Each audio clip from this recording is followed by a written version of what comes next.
All right, everyone, welcome. Aaron again. Today we're going to be working on a 2003 Ford Taurus 3.0 liter overhead valve. There are two kinds of 6 liters they had. One was the overhead valve, another one was a dual overhead cam. But this is the overhead valve engine, and what I'm doing is the oil pan. Now I already got the oil pan off, but I can kind of do a little tutorial for it, I guess, on the easiest way to get it out, at least as far as what I've done. So all right, we'll get to it. Now if you see, this is the 3-liter overhead valve V6. If you look closely, I got that part of the exhaust down. You can see how you don't see the studs if you look real carefully. And over here is your catalytic converter, and if you look closely you can see that I loosened the bolts up. I didn't have to take them out all the way. Normally, I guess when you take the bolts out, it's kind of hard to line up, especially when you're by yourself trying to do it. Get those lined up and then get on top and try to get the bolts in and things like that. As we get underneath, you can see I removed those. Drop down the rest of the exhaust. Those are pretty easy to do. You see I got the oil pan off. 8mm bolts into the oil pan. Starter had to come off. You can see it right there. They were complaining of oil dripping. The oil pan was the only spot I can see where it was actually dripping. See right there how the exhaust came down, and it moved just enough to maneuver the oil pan out. Without that little extra from the top catalytic converter, you can't get it out. But once I got it loose, it came down just enough, or it moved just enough to where I can get it out. So, but everything looks clean. This car only has 100,000 miles on it. I had to take that out. Well, I probably didn't have to take it out, but makes it easier. So, and as of right now, I'm cleaning the oil pan, which I'll show you here in a little bit. Clean it out, make it easier, let this sit for a while, try and get all the oil drips to drop. That way it's easier to clean and you don't have to be rushed trying to put a pan on. All right, here's the oil pan.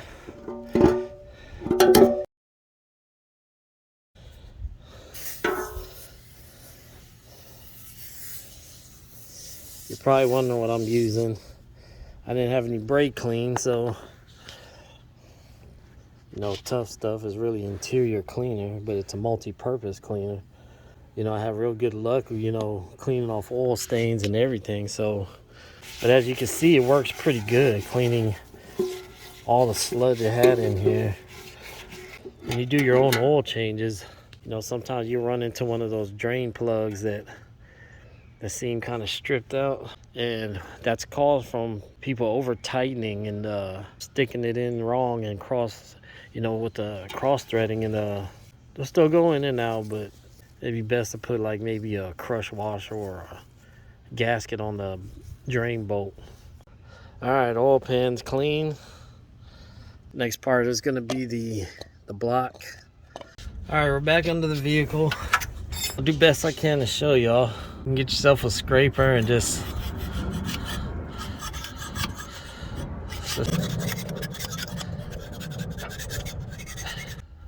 see, not too bad.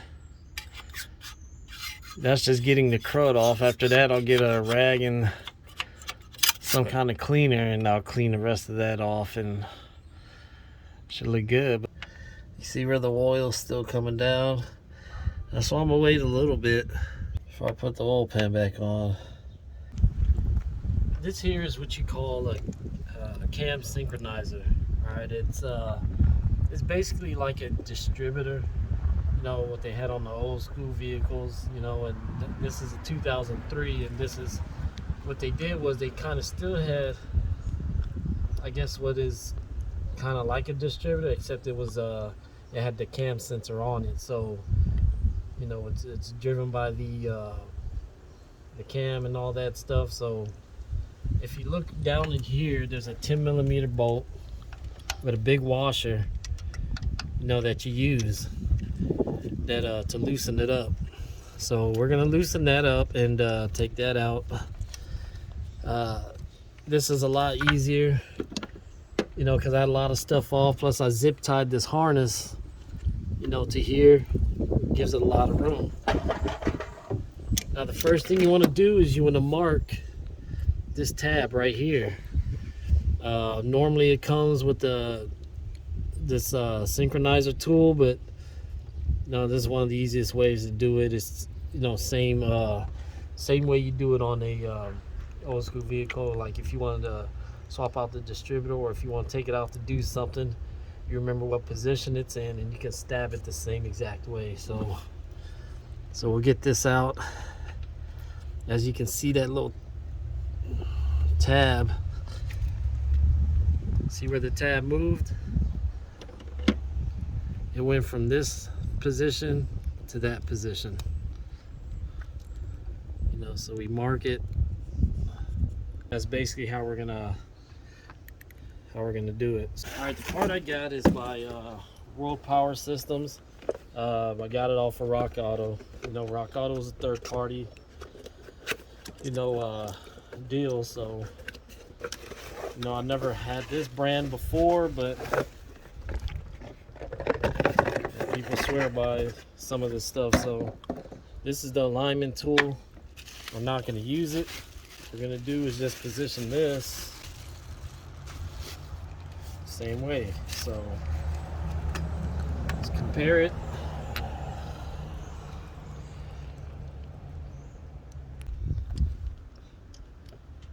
So what I got to do is take this off the cam sensor. That way I can see what position the tab is in. Oh, this thing ain't moving. There we go.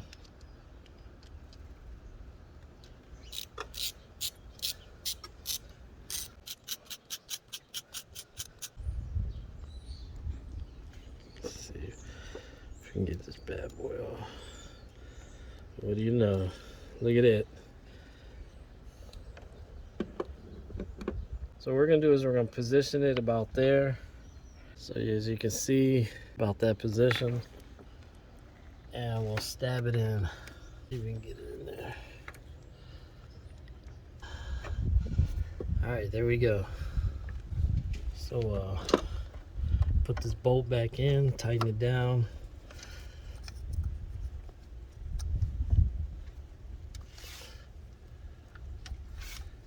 Get that started.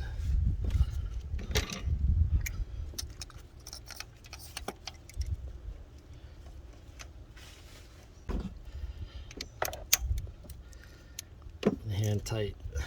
Should be good enough.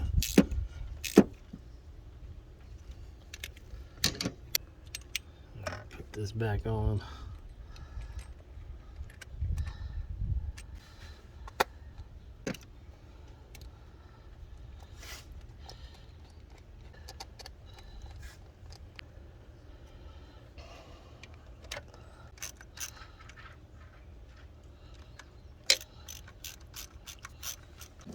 There, we'll just hook everything back up.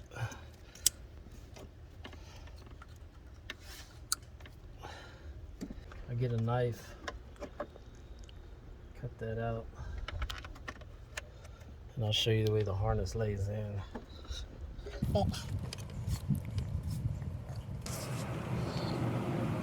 There we go.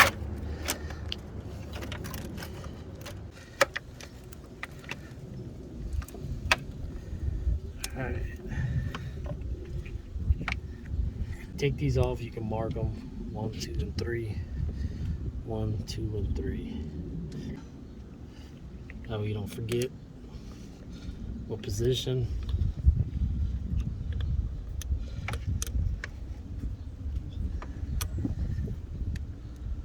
There's a hose.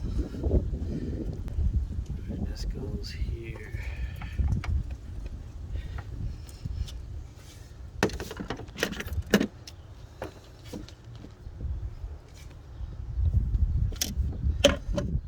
time comes, we'll start it up, and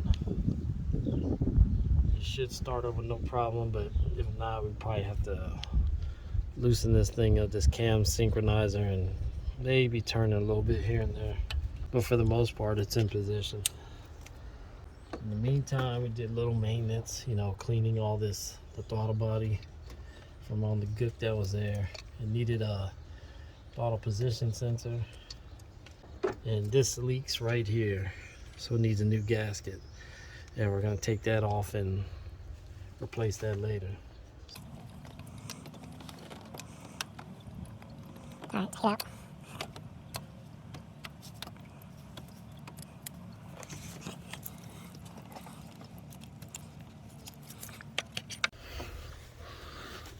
All right, now that we got the thermostat housing off, you see the gasket is coming apart.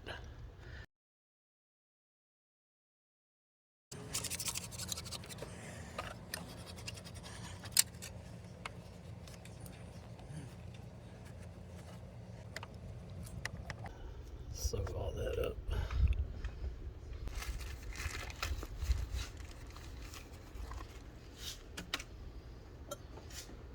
So you got a brand new one.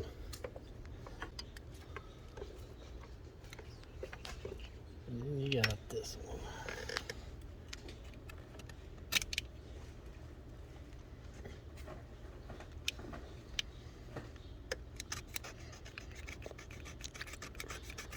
See, this is all RTV here.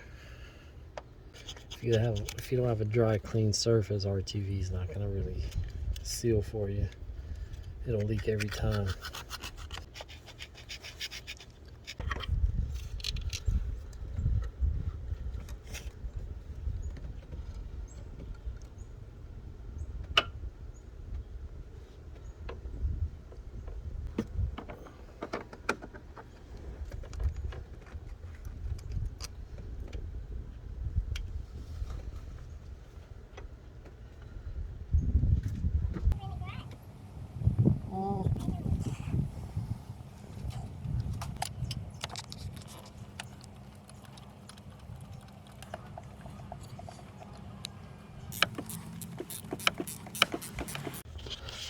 All right, so that's done. Shouldn't leak.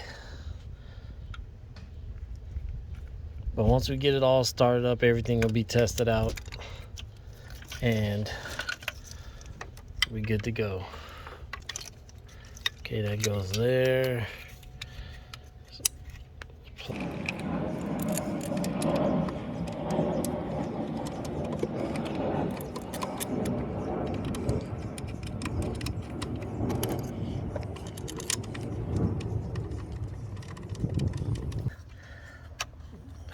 That back up. This back up. Go.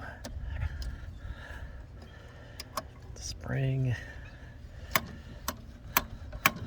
That's great.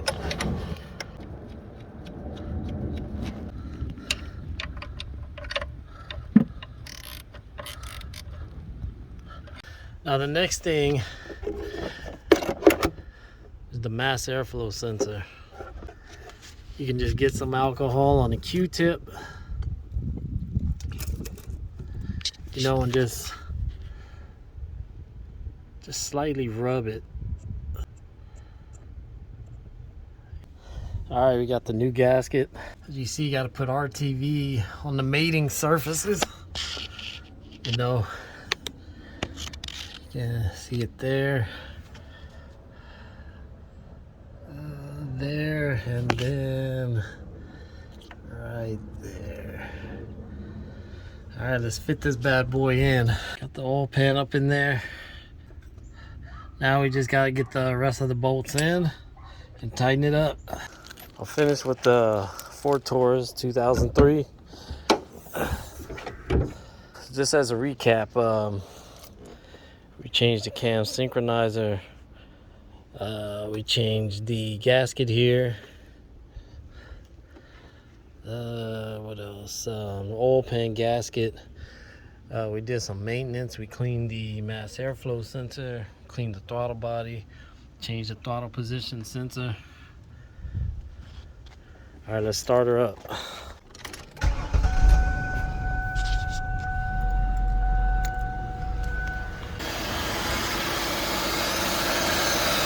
Runs pretty good.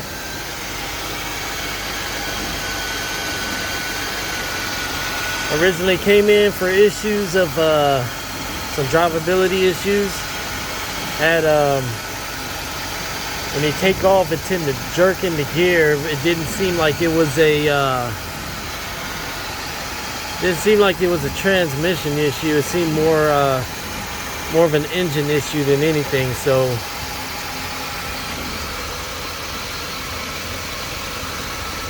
take it for a test drive, and I'll see y'all next time. All right, I'm taking it for a test drive.